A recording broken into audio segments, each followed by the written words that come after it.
Welcome back, everybody, to another one. And today I have my Game Boy in front of me, and I have two copies of Pokemon.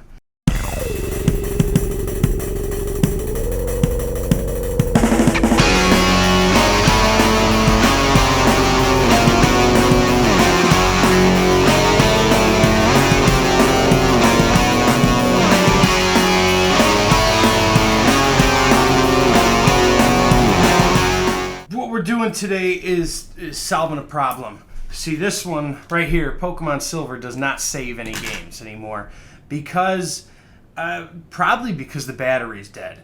So we're going to replace that battery as well as Pokemon Blue. And Pokemon Blue does work right now. The saves work, but I don't know how old that battery is, so we're going to put a new one in there too, just to be safe. And I've got my Game Boy in front of me with some gunk on the front. I don't know how that happened.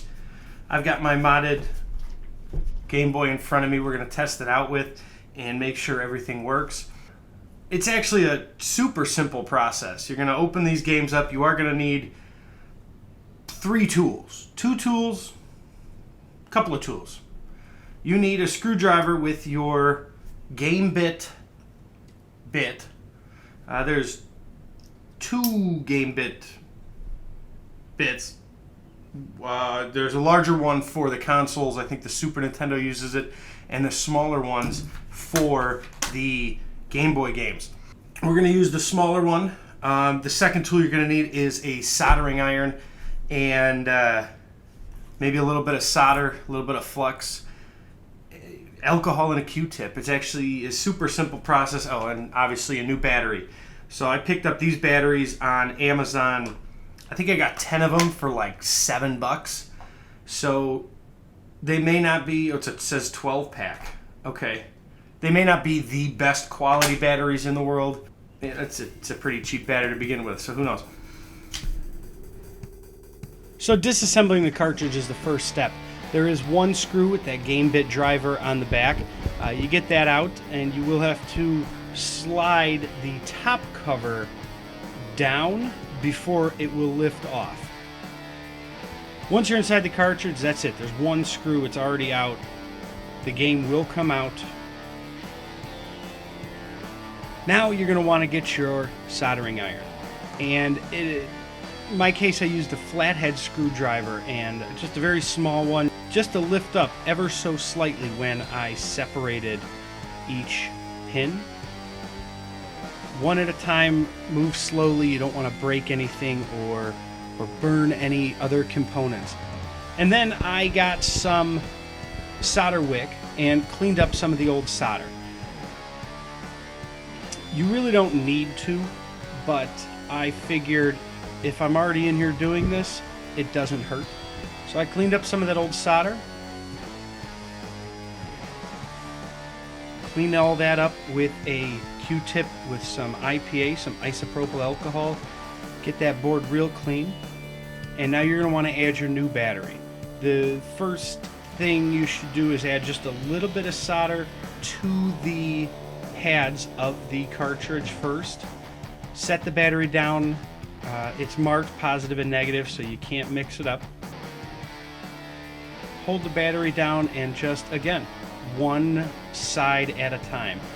And add a little bit more solder. Make sure you've got a good solid connection, because if that comes off, if it gets bumped or dropped, you're going to lose all your save files. So you want to keep that in mind. So once the new battery's in, you just drop it right back into the shell.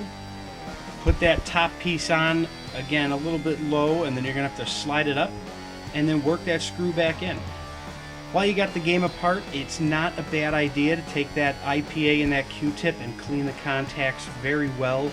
I had a few games, not these two, but I did have a few games that were not making a good connection, and a good cleaning of those pins is definitely helpful. With the blue cartridge, it is the same process. Take it apart, desolder the old battery, put the new one in, solder it in place, The only problem with this one is I had a save file on the blue version. So I only have about 9 hours into it. I just picked it up recently, but it's not progress that I wanted to lose. So I actually had to use my Game Boy reader. I have kind of a cheap off-brand one. I got it on AliExpress. It's called the Flashboy Cyclone.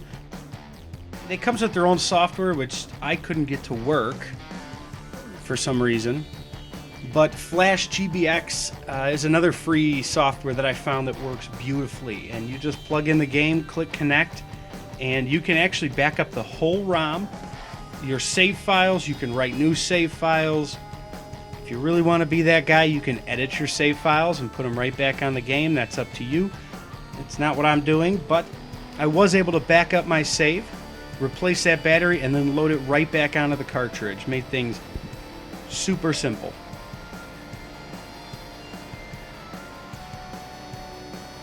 It all seemed to work, which is great.